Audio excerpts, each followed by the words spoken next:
Movie की शुरुआत में हम गंगाराम को देखते हैं जो हरित प्रदेश का सीएम होता है। तभी उसके पास दो बिजनेसमैन आते हैं जो एक जगह पर मॉल बनाना चाहते थे।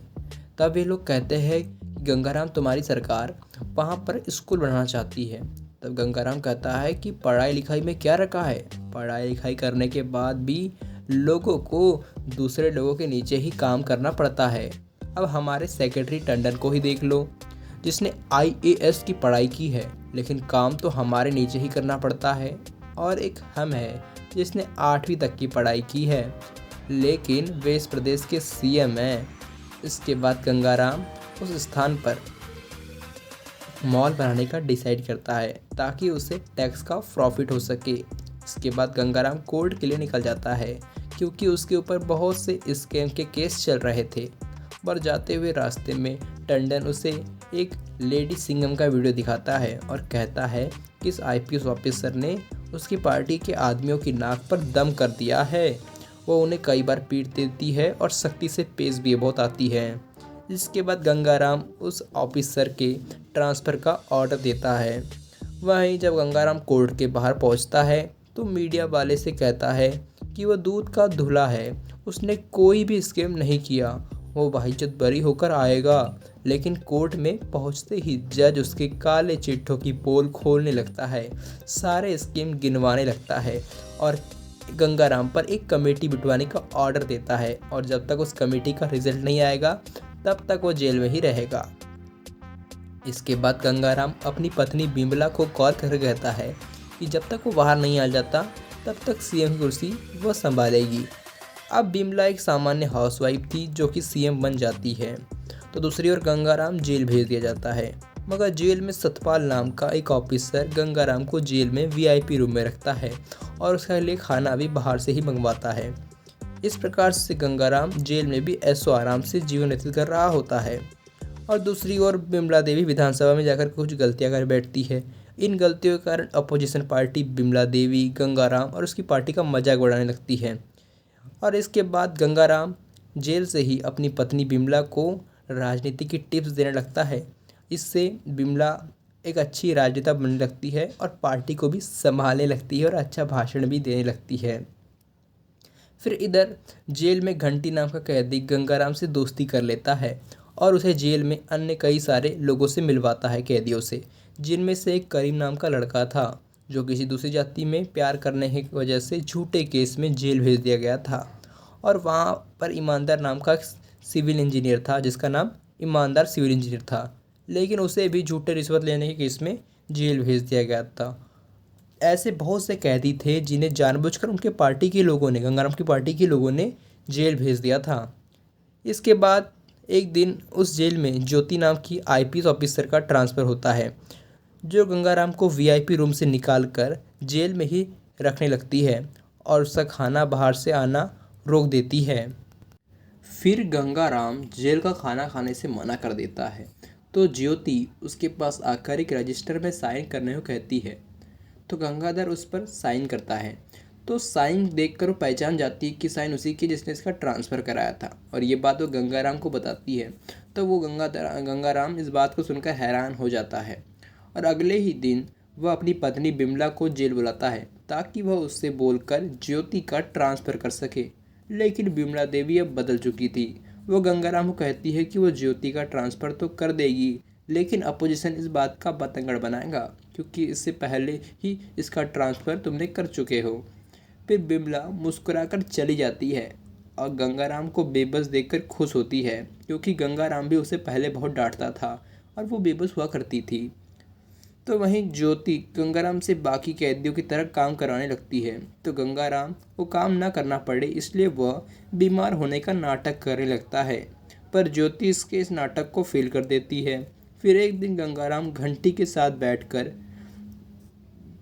तो वो कुछ कैदियों को देखता है तो कुछ जो काम करने के बजाय किताबें लेकर जा रहे थे और गंगाराम घंटी से पूछता है कि वे लोग काम क्यों नहीं कर रहे। तो घंटी बताता है कि वे लोग पढ़ाई करके यहाँ से एग्ज़ाम देते हैं ताकि पढ़ाई करके वे लोग अपने लाइफ को फिर से अच्छी बना सके। इसके बाद गंगाराम ज्योति के पास जाके पढ़ाई करने का अप्रूवल मांगने लगता है ज्योति भी जानती थी कि वो काम ना करना पड़े, इसलिए वो ऐसा कर रहा है, लेकिन वह उसे अप्रूवल दे देती है।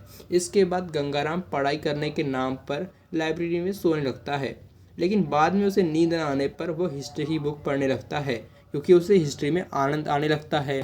जब बिमला देवी को खुद इस बात का पता चलता है तो वह भी जेल में आकर गंगाराम को पागल होने का नाटक करे, तो इससे उसे एक अच्छे मेंटल हॉस्पिटल में ट्रीटमेंट होने लगेगा और उससे यहाँ पर काम भी नहीं करना पड़ेगा।